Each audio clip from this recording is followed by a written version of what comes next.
ವಿಚಾರಿಸಲು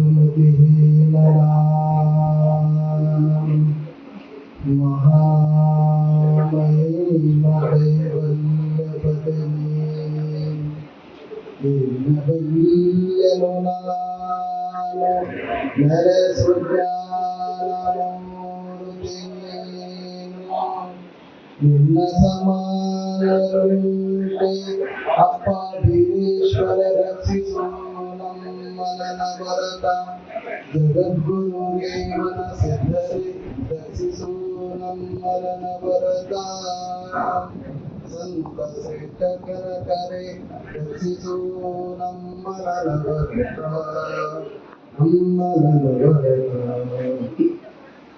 ಸತ್ಯವಂತರ ಸಂಗತಿಗಳು ತೀರ್ಥವೇದತೆ ನಿತ್ಯಜ್ಞಾನಿಯಾದ ಮೇಲೆ ಚಿಂತೆ. ನನ್ನ ಧರ್ಮದ ಎಲ್ಲ ದಾರ್ಶನಿಕರನ್ನ, ಸಾಧಕರನ್ನ, ಬುದ್ಧಿಜೀವಿಗಳನ್ನ, ರೈತರನ್ನ, ಈ ನಾಡಿಗೆ ಸೇವೆ ಸಲ್ಲಿಸಿದಂಥ ಯೋಧರನ್ನು ಎಲ್ಲರನ್ನ ನಿಂದು ಅಪ್ಪ ಬೀರೇಶ್ವರದ ಮತ್ತು ಜಗದ್ಗುರು ರೇವಣ ಸಿದ್ಧರ ಸಂತ ಶ್ರೇಷ್ಠ ಕನಕದಾಸರು, ಅಹಲ್ಯದ ಹೊಕ್ಕರವರು, ಮಳೆಂಗರಾಯ, ಜಕ್ಕಂಗರಾಯ, ಚಂದ್ರಾಯ, ಚಂದ್ರಾಯ, ಸದಲ್ಗುಡ್ಡದ ಶರಣಮ್ಮನವರು, ಇಟಗಿ ವಿಮಾನಕ್ಕೆ ಅಹಲ್ಯದ ಹೊಕ್ಕರವರು, ಅನೇಕ ದಾರ್ಶನಿಕರ ಕೃಪೆ ನಿಮ್ಮೆಲ್ಲರ ಮೇಲೆ ಇರಲಿ. ವಿದ್ಯಾರ್ಥಿಗಳು ಮತ್ತು ವಿದ್ಯಾರ್ಥಿನಿಯರ ಬದುಕು ಉತ್ಕೃಷ್ಟವಾಗಲಿ.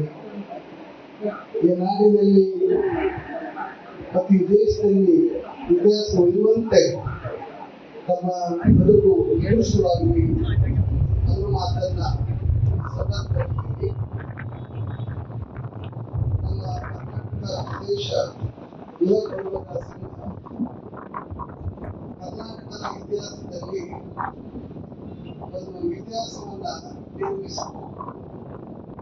ಈಗಾಗಲೇ ನಮ್ಮ ಮಾಲಿನ್ಯವರು ಹೇಳಿದ ಹಾಗೆ ಅವರಿಗೆ ಬಲವನ್ನು ತುಂಬಿದರೆ, ಅವರಿಗೆ ಶಕ್ತಿಯನ್ನು ಕೊಟ್ಟ ರಾಜ್ಯಾಧ್ಯಕ್ಷರಾದಂಥ BS ಪಾಟೀಲ್ ಅವರಿಗೆ ಏನಾದರೂ ಒಂದಷ್ಟು ನಮ್ಮ ರೈತರ ಬೆಂಬಲವನ್ನು ಕೊಟ್ಟ ಯಾವ ರೀತಿಯಲ್ಲಿ ರಾಯಣ್ಣವರು ಈ ನಾಡಿನಲ್ಲಿ ಇತಿಹಾಸವನ್ನು ಉಳಿಸಿಕೊಂಡು ಅನೇಕ ಮಹಿಳೆಯರು ವೀರಪಾಂಡ್ಯ ಕಟ್ಟಿಗೋಮನ್ ತಮಿಳುನಾಡಿನಲ್ಲಿ ಎಲ್ಲಿ ಹಮ್ಮಪ್ಪ ಯಾವ ರೀತಿಯಲ್ಲಿ ಬಳ್ಳಾರಿ ನಗರವನ್ನು ಕಟ್ಟಿದರು, ವಿಜಯನಗರ ಸಾಮ್ರಾಜ್ಯವನ್ನು ಕಟ್ಟಿದಂತಹ ಈ ನಾಡಿನಲ್ಲಿ ಇತಿಹಾಸವನ್ನು ಉಳಿಸಿಕೊಳ್ಳಬಹುದು.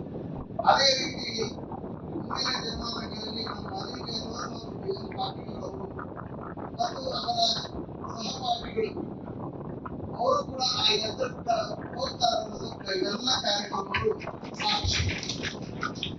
ಬಹುಶಃ ಇತಿಹಾಸವನ್ನ ನಿರ್ಮಾಣ ಮಾಡಿದೆ. ಬಹುಶಃ ಇವತ್ತಿನ ಸಂದರ್ಭವನ್ನ ನೋಡಿದ್ರೆ ನನಗನ್ನಿಸ್ತದೆ, ಹಾರ ಮತಸ್ಥರು ನನ್ನ ದುರ್ಬಾಂಧುಗಳು ಬಹಳ ಬುದ್ಧಿವಂತರು. ಒಂದು ಸಣ್ಣ ಉದಾಹರಣೆ, ನಾನು ಕಲಬುರಗಿ ಜಿಲ್ಲೆಯಲ್ಲಿ ಪ್ರವಾಸ ಮಾಡುವಂತ ಸಂದರ್ಭಗಳು ಅನೇಕರು ಈ ಹಾಡಿಕೆಯನ್ನು ಹಾಡುವಂತವರು, ಡೊಳ್ಳಿನ ಹಾಡುಗಳನ್ನ ಯಾರ್ಯಾರು ಹಾಡ್ತಾರ ಅನ್ನೋದನ್ನ ಸುಮಾರು ಒಂದು 28-30 ವರ್ಷಗಳ ಹಿಂದೆ ನಾನು ವಿದ್ಯಾರ್ಥಿ ದಶೆಯಲ್ಲಿದ್ದಾಗ ಅದೇ ಕಾಲೇಜಿಗೆ ಹೋಗುವಂತ ಸಂದರ್ಭ ನಾನು ಅಲ್ಲೆಲ್ಲ ಹೋಗ್ತಿದ್ದೆ. ಅವರ ರೆಕಾರ್ಡ್ಗಳನ್ನು ಮಾಡ್ಕೊಳ್ತಿದ್ದೆ. ಆ ಪುಸ್ತಕಗಳನ್ನ ಬರೀಬೇಕನ್ನೋ ಹುಚ್ಚು ಕೂಡ ನನಗಿತ್ತು. ಆ ಸಂದರ್ಭದಲ್ಲಿ ಸಿದ್ಧಾರ್ಥ ಮುಖ್ಯ ಅಂತ ಒಬ್ಬರಿದ್ರು. ಅವರು ಹಾಡಿಕೆ ಹಾಡ್ತಿದ್ರು. ಸುಮಾರು 6 ತಿಂಗಳವರೆಗೆ ಹಾಡ್ತಿದ್ರು. ಅವರ ಹಾಡುಗಳನ್ನ ಕೇಳಿಕೊಂಡು ಡಾಕ್ಟರ್ ದಂಡಿಗೆ ಕರ್ನಾಟಕ ಕಲಬುರಗಿ ವಿಶ್ವವಿದ್ಯಾಲಯ ಅಲ್ಲಿರ್ತಕ್ಕಂಥವರು ವಿದ್ಯಾರ್ಥಿ ಇದ್ದಾಗ ಅವರ ರೆಕಾರ್ಡ್ಗಳನ್ನ, ಡೊಳ್ಳಿನ ಹಾಡಿಕೆಗಳನ್ನ ಸಂಗ್ರಹ ಮಾಡಿ ಆಮೇಲೆ ಮಾತ್ರ ಅವರು ಮದುವೆ ಆದ್ಮೇಲೆಯೂ ಕೂಡ ಸಂಗ್ರಹ ಮಾಡಿದ್ರು. ಅವರ ಮಕ್ಕಳ ಆದ್ಮೇಲೂ ಸಂಗ್ರಹ ಮಾಡಿದ್ರು. ಆಮೇಲೆ ಇನ್ನೇನು ವಿಶ್ವವಿದ್ಯಾಲಯದವರು ಬಿಡದಲ್ಲ, ಮತ್ತೆ ನಾನು ಇನ್ಮೇಲೆ ಯೂನಿವರ್ಸಿಟಿಗೆ ನಾನು ಪ್ರಾಧ್ಯಾಪಕರಾಗಿ ಪಾಠ ಮಾಡಬೇಕಂತಾಗ ಆ ಮುಖ್ಯ ಅವರನ್ನ ಬಿಡ್ತಾರೆ. ಅಂದ್ರೆ ಅವರು ಸುಮಾರು ವರ್ಷ ಹಾಡುಗಳನ್ನ ಹಾಡಿದ ಮೇಲೆ ಅವರ ಹಾಡುಗಳನ್ನ ಸಂಗ್ರಹ ಮಾಡಿ ಅವರೊಂದು ಪುಸ್ತಕ ಬರೀತಾರ, ಹಾಲದ ದರ್ಶನ ಅಂತೇಳಿ. ಅದೊಂದು ಇಷ್ಟು ಎತ್ತರ ಪುಸ್ತಕ ಆಗಿದೆ. ಅಂದ್ರೆ ಒಬ್ಬ ಸೀದಾ ಮನುಷ್ಯ, ಒಬ್ಬ ಸಾಮಾನ್ಯ ಪುರುಷ, ಒಬ್ಬ ಕುರಿಗಳನ್ನ ಕಾದು ಅಡವಿಯೊಳಗೆಲ್ಲ ಹೋಗಿ ಆತನ ಹಾಡಿಕೆಗಳು ಒಂದು ವಿಶ್ವವಿದ್ಯಾಲಯದಲ್ಲಿ ಒಂದು ಬೃಹತ್ ಗ್ರಂಥವಾಗಿ ಪರಿಣಮಿಸುತ್ತದೆ ಅಂತ ಹೇಳಿದರೆ ಆ ಮಟ್ಟಷ್ಟು ಎಂತ ಜ್ಞಾನಿಗಳಿರಬಹುದು.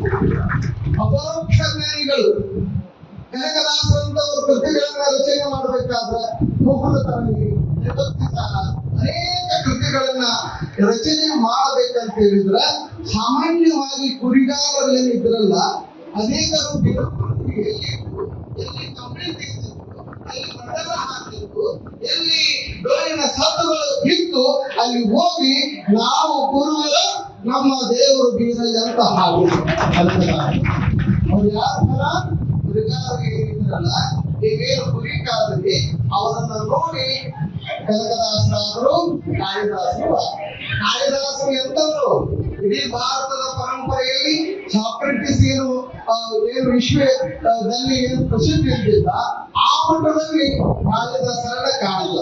ಹಾಗಾಗಿ ಅನೇಕ ಕಾರಣಕ್ಕಾಗಿ ಬಹಳಷ್ಟು ಜನ ವಿದ್ವತ್ತರಿದ್ದಾರೆ, ಬುದ್ಧಿವಂತರದಾರ, ವಿವೇಕಿಗಳದಾರ, ಬಹಳ ಬರಹಗಾರದಾರ, ವಿಜ್ಞಾನಿಗಳದಾರ, ಡಾಕ್ಟರ್ಗಳಿದ್ದಾರೆ. ಎಲ್ಲರೂ ಕೂಡ ನಮ್ಮ ಹಾರ್ಮತ ಧರ್ಮ ಹೊಂದಿದ್ದರಿಂದ ಇದಕ್ಕೆ ಬಹುಮುಖ್ಯವಾಗಿ ನಮ್ಮ BM ಪಾಟೀಲ್ ಹೇಳಿದ ಹಾಗೆ ಇದಕ್ಕೊಂದು ಎಸ್ಟಿ ಇವತ್ತ ಪರಿಶಿಷ್ಟ ಪಂಗಡದ ಎಲ್ಲ ಗುಣಲಕ್ಷಣಗಳು ಹೊಂದ್ಯಾರಲ್ಲ, ಆ ಒಂದು ಲಕ್ಷಣಗಳು ಕೇಂದ್ರ ಸರ್ಕಾರ ಮಾಡಿತು ಅಂತ ಹೇಳಿದ್ರು.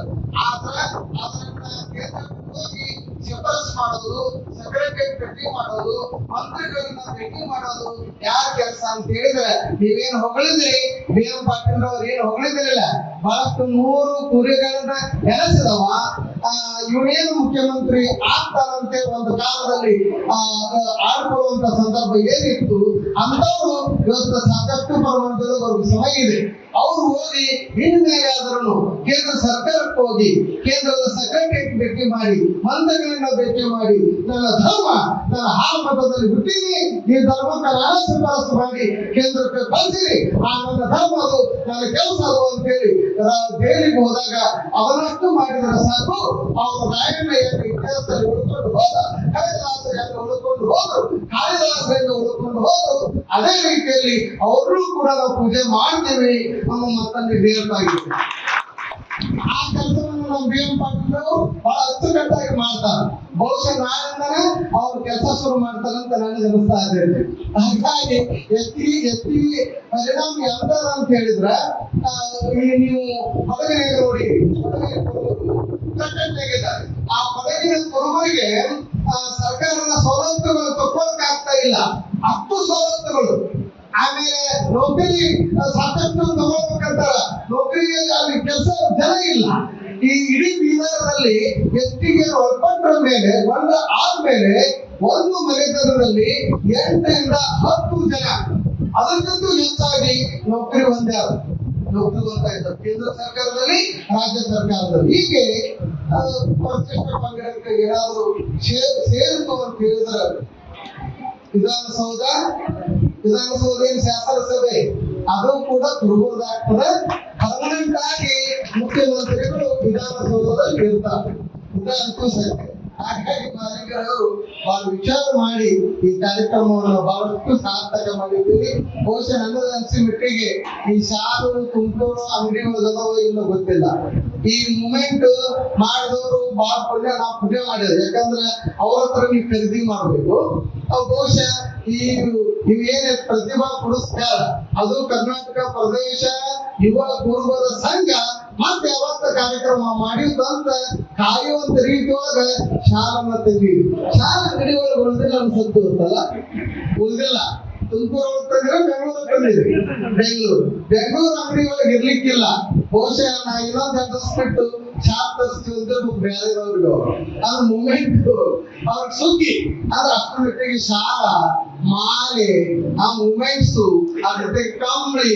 ನಾನ್ ನೋಡಿ ಈ ಶಾಲು ನೀವು ಹಚ್ಚಿದ್ರಲ್ಲ, ಆ ಶಾಲು ಹಾಕೋತಿದ್ದೆ, ಆ ತಕ್ಷಣ ಕೊಟ್ಟು ಬಿಡ್ತಿದ್ದೆ.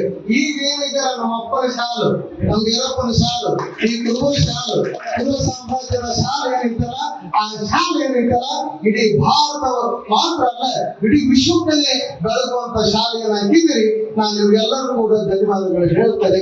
ನಿಮ್ಮ ಘನತೆಗೆ, ನಿಮ್ಮ ಗೌರವಕ್ಕೆ, ನೀವು ಇಟ್ಟಿರ್ತಕ್ಕಂಥ ಪ್ರೀತಿಗೆ ವಿದ್ಯಾರ್ಥಿಗಳನ್ನ ಕರೆಸಿ, ಅದರಲ್ಲೂ ಪೋಷಕರನ್ನ ಕರೆಸಿ ಮತ್ತು ಇದ್ದಂತ ಅನೇಕ ಗಣ್ಯರನ್ನ ಕರೆಸಿ ಕಾರ್ಯಕ್ರಮ ಮಾಡಿದ್ದಂತೂ ಸಾರ್ಥಕವಾಗಿದೆ, ಯಶಸ್ವಿಯಾಗಿದೆ, ಸಾರ್ಥಕವಾಗಿದೆ. ಕಾಂಬಳಿ ಬೀಸಿದ್ರೆ ಮಳೆ ಬರ್ತದೆ.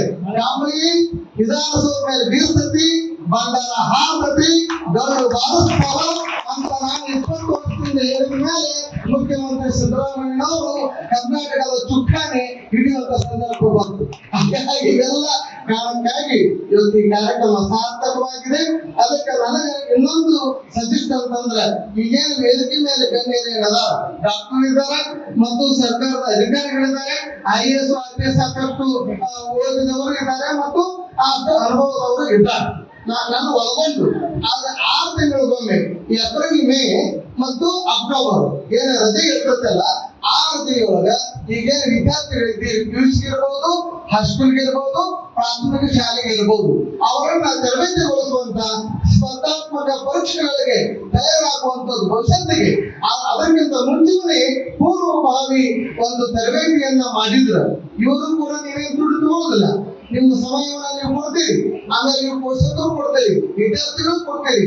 6 ತಿಂಗಳಿಗೊಮ್ಮೆ ನಮ್ಮ ವಿದ್ಯಾರ್ಥಿ ನೆಲೆ ಐತಿ ಬೇಕಾದಾಗ ನಮ್ಮ ಅಧ್ಯಕ್ಷರಿದ್ದಾರೆ, ಕುರುಬ ಸಂಘದ ಅಧ್ಯಕ್ಷರಿದ್ದಾರೆ.